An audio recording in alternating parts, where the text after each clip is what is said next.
Algumas passagens que a gente vê na Bíblia, a gente procura e percebe e grita assim: injustiça, injustiça está sendo feita.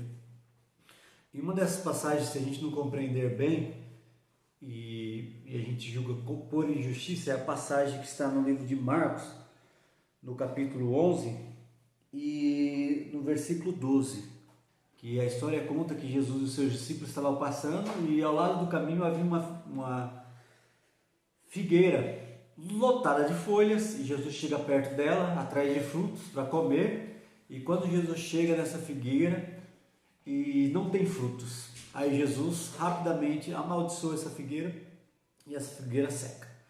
E a gente, sem muita noção, fala: isso é injustiça que Jesus está fazendo. A figueira está ali no lugar dela e de repente Jesus passa por não ter fruto, ele manda a figueira se secar.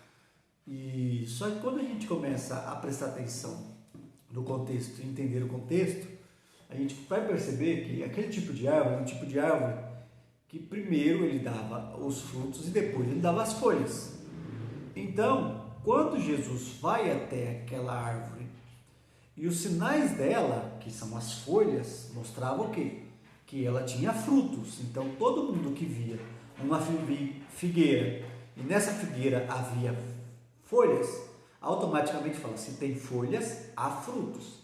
E quando Jesus chega nela e percebe que não há o fruto, Jesus fala: essa aí está vivendo de aparência, essa aí está enganando.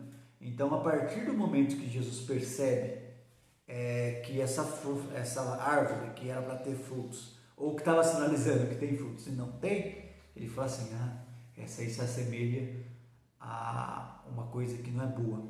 E isso a gente pode trazer na nossa linguagem cristã, que muitas das vezes nós assemelhamos ou mostramos muitas folhas, e aí temos a aparência de quem tem fruto, falamos igual tem fruto, fingimos que temos fruto, né? Mantemos a aparência, todo mundo vê aquelas folhas verdes, aquela roupa, aquele trejeito de falar, e quando você chega perto, você vê que não tem fruto.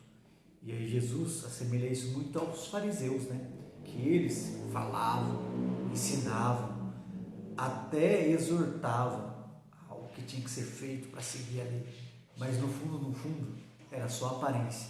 E isso que era a briga de Jesus com eles, que era o quê? Jesus queria que o que você fala, que os fariseus falassem, fizesse coro com as atitudes, e não faziam. Eles falavam uma coisa e praticavam outra. Então, é o mesmo da figueira. A figueira mostrava folhas, mas não tinha frutos. E isso nos leva à reflexão: será que nós hoje temos folhas, mas também temos frutos? Porque não adianta somente termos folhas, nós precisamos que as folhas sejam a mostra que em nós temos frutos, porque só as folhas não valem de nada, tá bom? Não seja este que vive só de aparência, tenha frutos. Amém? Um abraço, fique com Deus e até amanhã.